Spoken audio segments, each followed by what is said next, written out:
Hey everybody, this is Skeet. I am Mosh and Mikey. Rock and Roll Roundtable. Absolutely presented by our good friends over at Moshman Media. This week, random thoughts. Going into a new year here and a new season, and I wanted to touch on some things that aren't really genre specific, aren't really a band in itself or a time of era of music. So I thought, well, I got some random stuff that wouldn't be really long enough for an episode by Okay. themselves.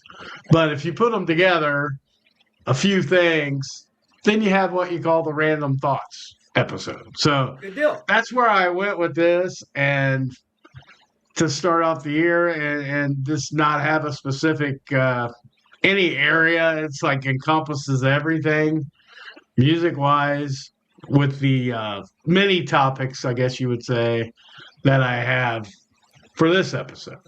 Awesome. Now, yeah, the first one I wanted to touch on were background vocals because I don't think they get enough love sometimes. I'm talking about what some bands it makes the band. The harmonies kind of make the band. When it was Bon Jovi with Sam Bora, when it was Lane with Jerry Cantrell for Alice in Chains, the Striper harmonies, the Van Halen harmonies.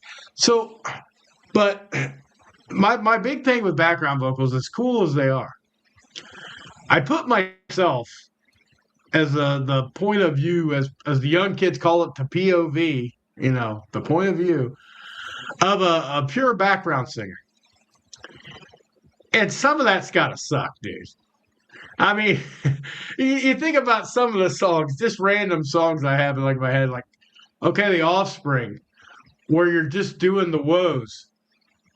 You got to come up to the microphone just to go, whoa, like in the kids aren't all right. And then I thought, man, that's got to, if you miss your beat, though, if you miss it, it ruins the song. And so it's kind of a vital, once you write the song and perform it that way, if you don't have it, it doesn't sound the same. Yeah. So backing vocals have kind of been brushed under the table. They're not really considered, but we've talked about a little bit, like the Michael Anthony background vocals were what made a lot of Van Halen songs with either or singer as the lead singer. It didn't matter if it was David or Sammy. You had him. I was a big Richie Sambora, John Bon Jovi guy. I thought their backgrounds were beautiful harmonies.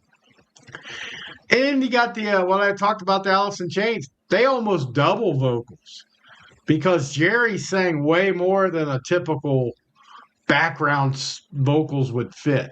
It's kind of like he would sing almost the whole verse with him, which added that extra layer of vocals.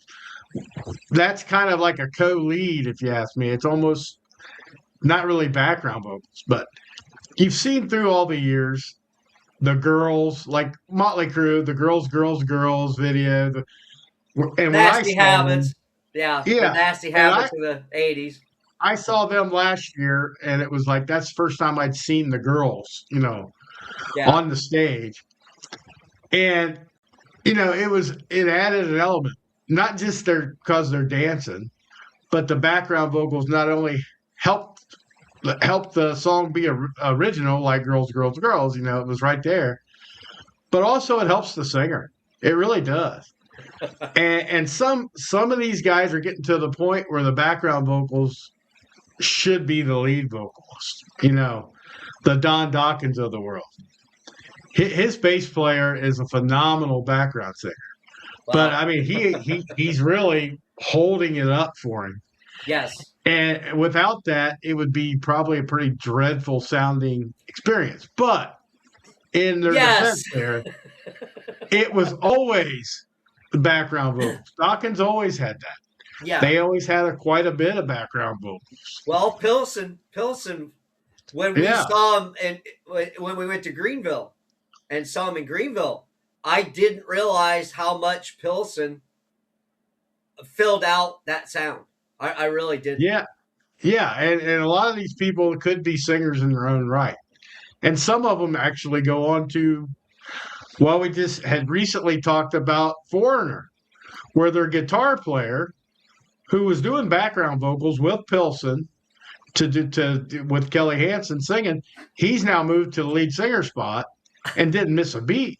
So I mean, they have the ability, Yeah. but when you have a singer and you are those background vocals, so I just think they get kind of under thought about, maybe just kind of pushed to the side. But another thing with the background vocals that kind of gets me is some of them got to get irritated. And one of the master, even as far back as the Beatles, okay, my God, Hey Jude, I'd want to kill somebody if I had to sit there, na na na na, Hey Jude, for 10 minutes. That's what it Well, seems like. It seems like an okay. eternity. So when you touch on that fucking point, it's the old school way of doing it is what did you do?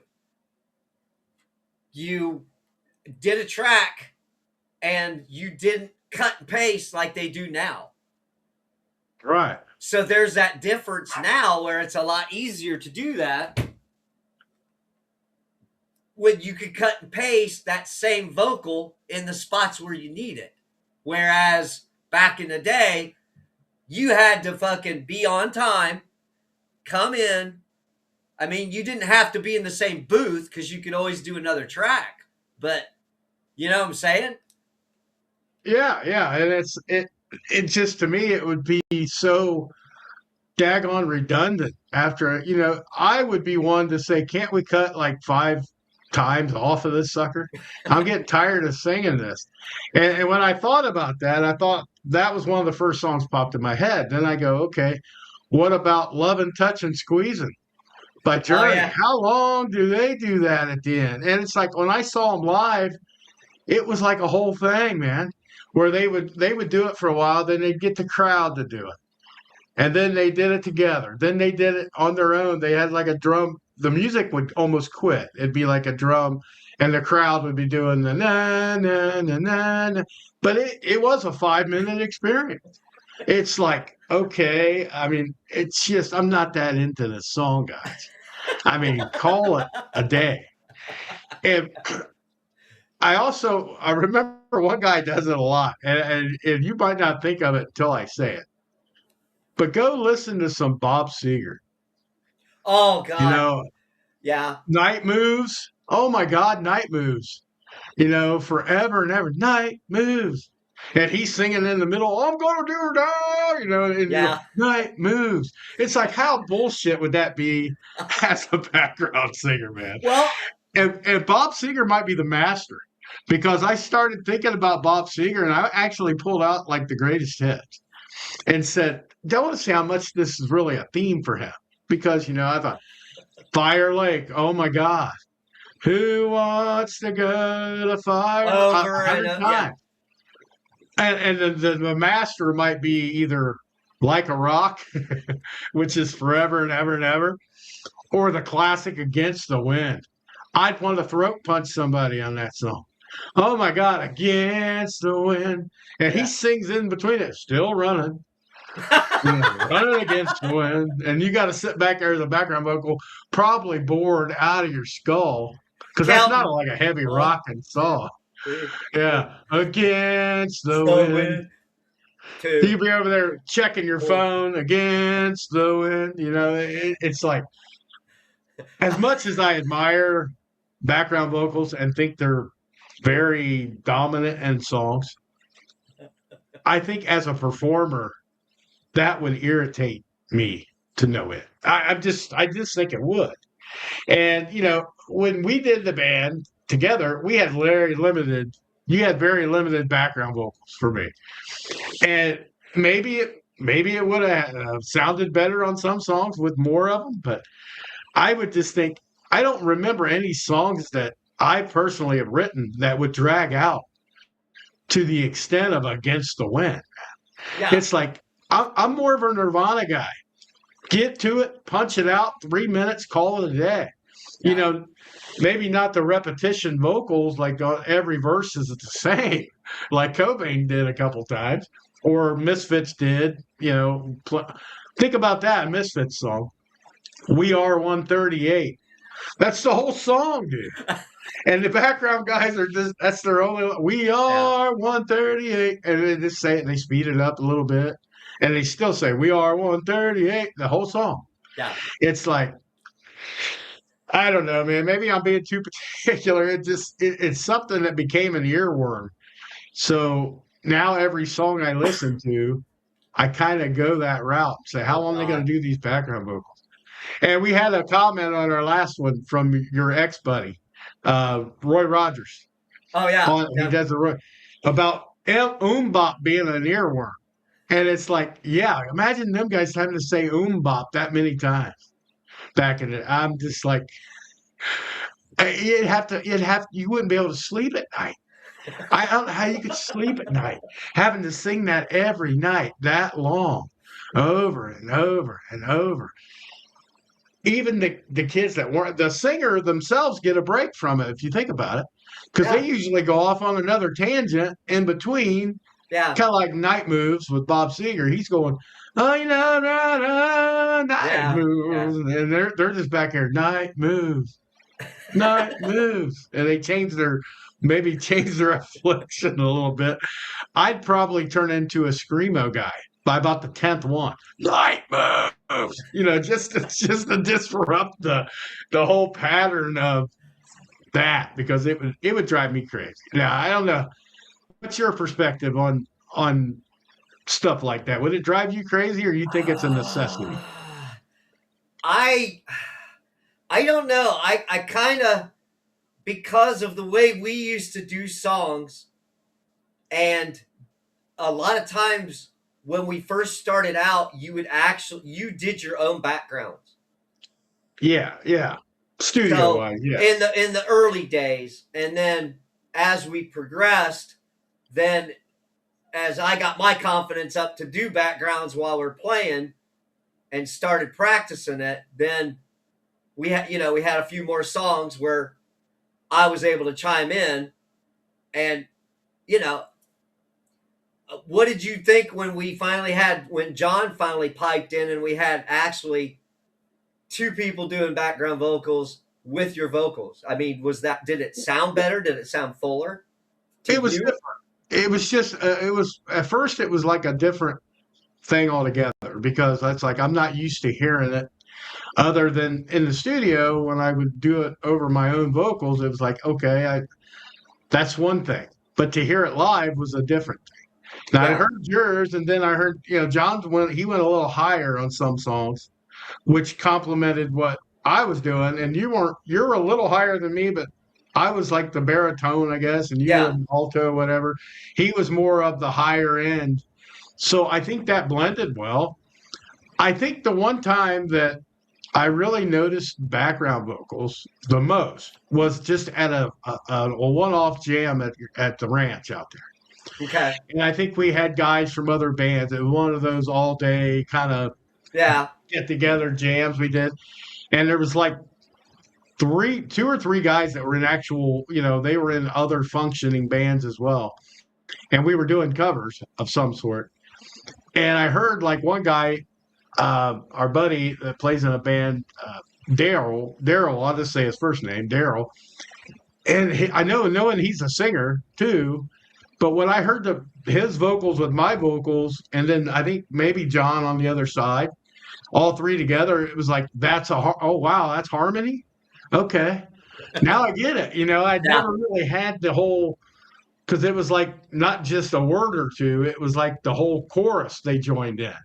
So it was like, okay, that's what harmonies are. And Yeah. it was kind of a pleasant surprise, but it was Yeah. something I'd never experienced live, in a Yeah. live setting of any kind. So yeah, I mean, I think they can be really critical. Some bands don't use any, and some use an abundance. A lot of bands use them on every song, Yeah. every chorus, every bridge, whatever. It just depends on what works for your band. A lot of these hardcore bands don't have any, of course, because what are you going to do? They Yeah, got yeah. screaming. You might get a screamer or something and throw a scream in, but yeah, it's different. But it's just I'm glad that I never had to do the redundant.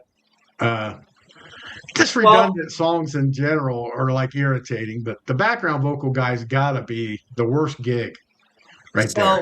so I kind of liked like Evanescence and Linkin Park. I know you're kind of in the new metal and in the 2000s band era Yeah, where you had the contrast where you had somebody singing this great vocal line and they were doing like the rough vocals or the lower vocals to yeah, back it up. That was cool because you kind of had the contrast. So I think it just kind of depends on the song or the band on where they put the stuff in. I mean, yeah. uh, And like you said, it fills out the music, but then you get into these newer powerhouse vocalists. I mean, Amy Lee's powerhouse. Don't get me wrong, but she does most of the vocals on her own, and they don't have a whole lot of background. But that contrast was there for that song. yes, But you look at some of the bands like that I'm big on, like Ginger and Spirit Box. They don't have background singers at all, and they're still able to command with just themselves. yeah, But it's like it's almost because of their shapeshifter voice, going from clean to the growling, and they're so out front and powerful that background vocals aren't really needed in that situation. Now, when you're doing a more melodic band or like 80s hair bands were all background vocals, and that's the way it should have been. It made it yeah. sound more fun, more full, more clean. And I think everybody liked to sing along to those anyway, in the choruses of these songs, the down boys and stuff like that. It wouldn't sound the same without the background vocals. So yeah, it's one of those things that the back and forth vocals are very cool, but the background vocals are very cool too. But boy, that monotony, I don't know, man. I understand you want the song to last a little longer, maybe, but oh my gosh. And it's just not my wheelhouse. I wouldn't like it, I don't think. Well, Never tried it. it was that was all kind of a '70s thing. You know what I'm Mostly, yeah. saying? Yeah. Especially with Bob Seger. I think that was just his writing style to have that, and Yeah. he had two or three background vocalists that performed with the band and did the fucking, you know what I'm saying? Yeah. Like Oh, yeah. Yeah. I get it. It's a like Bette style, that's Midler. for sure. Bette Midler did the same shit. They had their singers. I I think even Elvis at one time in the '70s like had the Oh, line yeah. of Yeah. fucking singers. So it was kind of like a phase of actually having people to do it. That were So designated. Yeah. They were yes, designated background vocals. Now, a lot of these other bands have just their players doing it, like yes, the bass player and the guitar player cut chime in.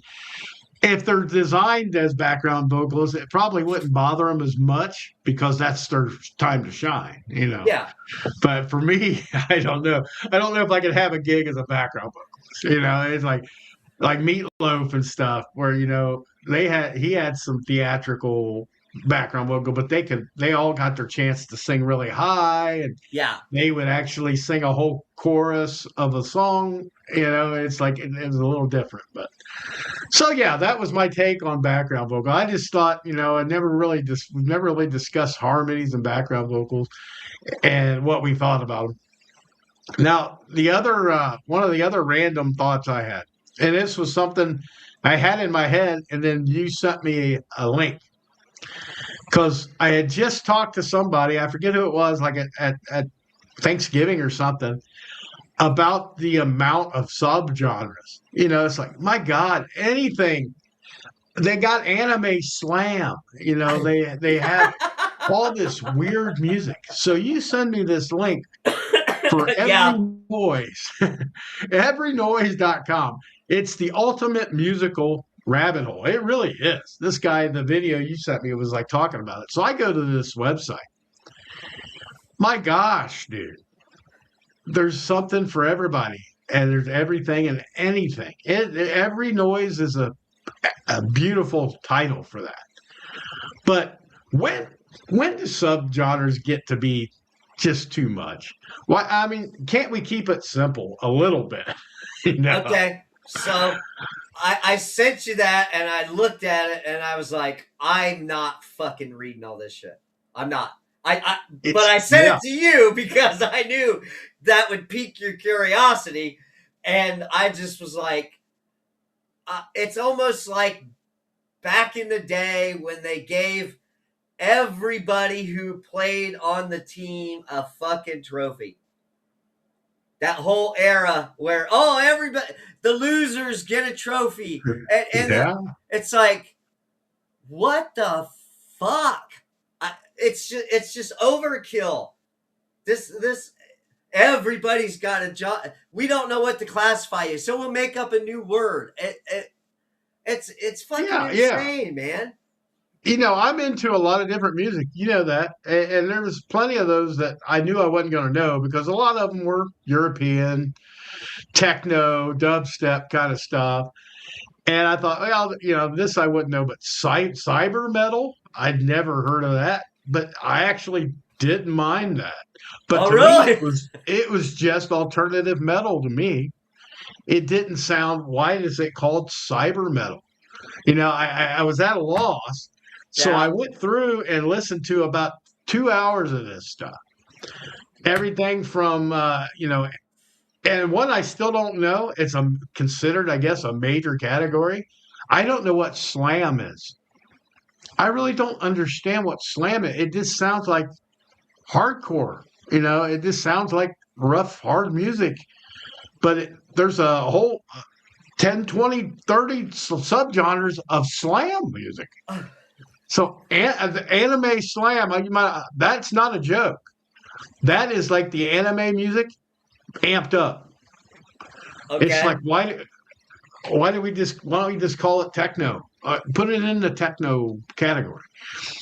But if anybody out there is really wanting to go down the rabbit hole, and you might find something that just clicks in your brain, you're like, oh my god, this is great. And it might not be from around here, so we don't know all these categories. That pseudo Latin pop punk slam grind, whatever the hell it is. And the only thing I had about that, the website itself, very weird website to navigate because you have to scroll down a little bit, and then it's just like a big giant potpourri of different stuff. There's no set like metal and it springs off of metal. I didn't see it anyway.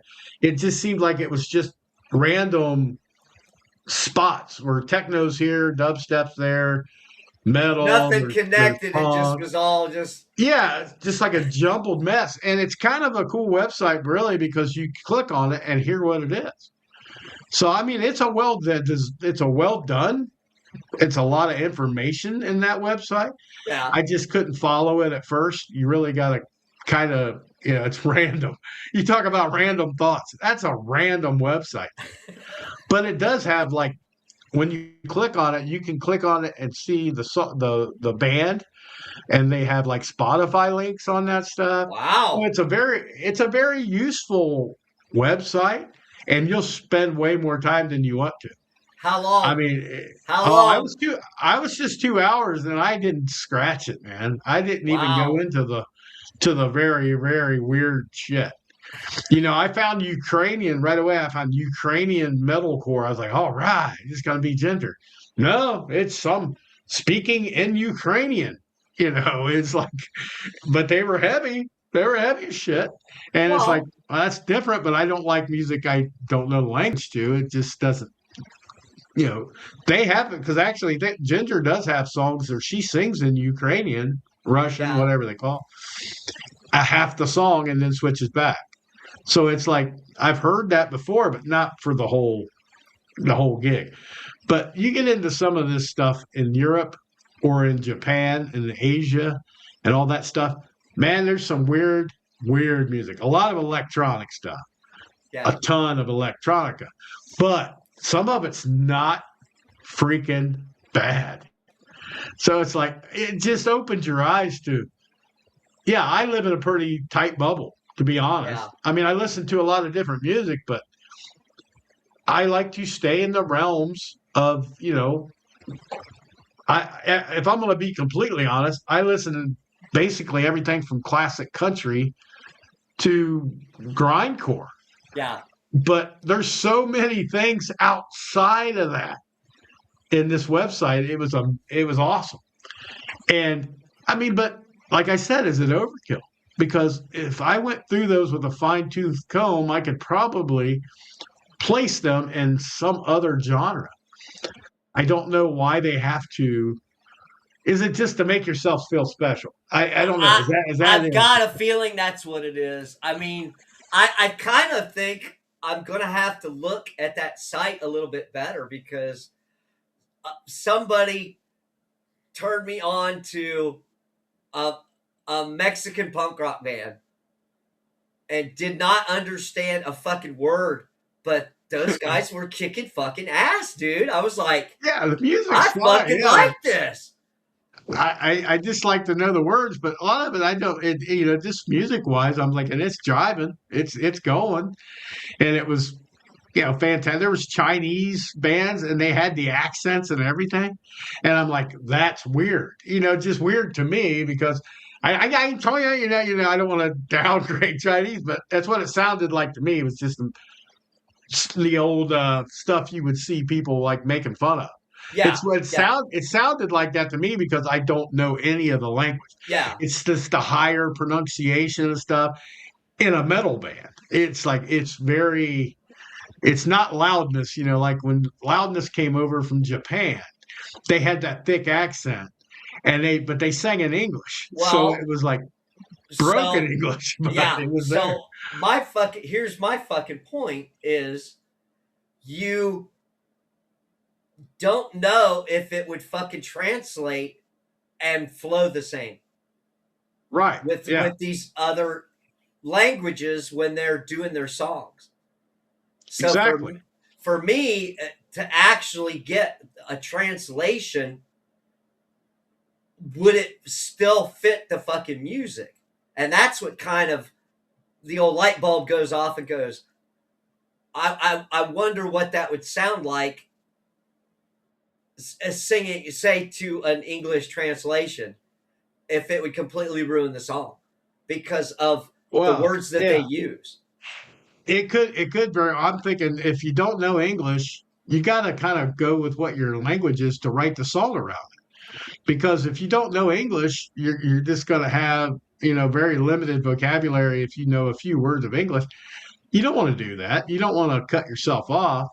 It's just so happens that English is widely used. I mean, if you watch any of the voice show, I like to watch the voice like in Norway and stuff like that because it's interesting to me how talented some of these people are that we never hear of. Yeah, And most of them sing English. I mean, most of them. It's like you get a rare one like in France that speaks in French the whole time, sings in French, and then you get a lot of them. Their English is pretty bad, but they're copying, the bands they've heard in their lifetime, like Highway to Hell in Cambodia by somebody with very limited English. They get the words, but they kind of mix them up sometimes. They don't pronounce them correctly. yeah, Me knowing that, I'm thinking that's kind of weird. But the Cambodian people, they love it. They just think it's yeah, close enough, and it still usually rocks. It's just the language barrier is a tough thing for some people. Not everybody wants to take the time to learn English, or they learn English through songs and they just yes, mimic them. They just mimic them. They yeah, don't learn the language. They just, they mimic the song, yeah, and they can do that. I can't do that with a Chinese punk song, dude. I can't mimic them and not be disrespectful as hell yeah, because I would just be going off on a tangent, and I don't want to do that. So Yeah, it was interesting though. It's a very cool website. If you got an afternoon to kill and you're really interested in like all these crazy subgenres, I just think it's outlandish. But And I mean, some of what them, was the website again? I'll put it up here. everynoise.com. Everynoise.com. Okay. Yeah.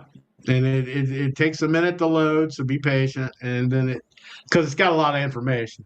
And then you have to scroll down if people want to go to it. Scroll down a little bit, and then you'll start seeing some words like urban jazz core, something. You'll see something.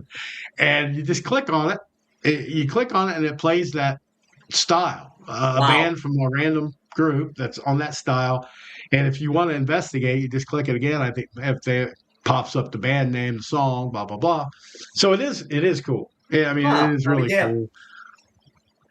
Yeah. So I mean that was my interesting afternoon one day, and a couple days ago, and I threw that in there because I was already going to talk about subgenres anyway. Yeah. So yeah, it was a cool little thing, man. It's like and subgenres, whatever they're gonna call it, I guess. But it's just like I don't know. I kind of think it's a ploy to be different. I really don't. I mean, you might as well call it potpourri core because it's band like I'll just take what we did for example. We had some more rock songs. We had a little bit heavier hard rock songs, and then we would speed it up a little bit, have a punk song in there. We had a couple ballads here and there, so it was like we did a lot of different subjects. So what do people classify us as? Yeah. Now, mostly I would just say hard rock. It's kind Yeah. of like rock to hard rock, but maybe somebody else would want to classify it something else. You never know, and it could be their record company, it could be the guys in the band, or it could be their fans that just were randomly. It sounds like steampunk jazz. You got to call it that. Maybe that's where Yeah. it derives from. I don't. I Yeah. don't know. It was just cool. It was interesting. So Skeet for the win on that one. yeah, yeah, that was a fun website. I'll probably check it out some more. It's definitely a cool little dive into music world. You might hear some stuff that, like I said, there was a few that I really kind of liked them, even though I didn't maybe agree with what they were titled.